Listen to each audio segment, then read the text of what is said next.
জীবনে এই বয়সে এসে একটা জিনিস শিখলাম, টাকা ছাড়া কোনো মূল্য নেই। আপনার কাছে টাকা আছে, আপনি যাকে কাছে না চাইবেন সেও আপনার কাছে আসবে। আপনার কাছে টাকা নাই, আপনি তাকে ডাকাডাকি করবেন, তবুও আপনার কাছে আসবে না। এটাই হচ্ছে মানি ইজ দ্য পাওয়ার।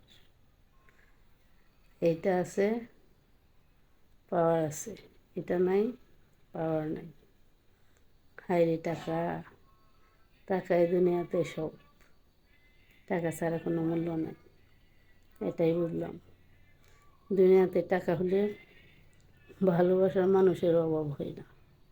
আপনার কাছে টাকা নাই, আপনার ভালোবাসার মানুষও আপনার থেকে দূরে চলে যাবে। এটাই বাস্তব।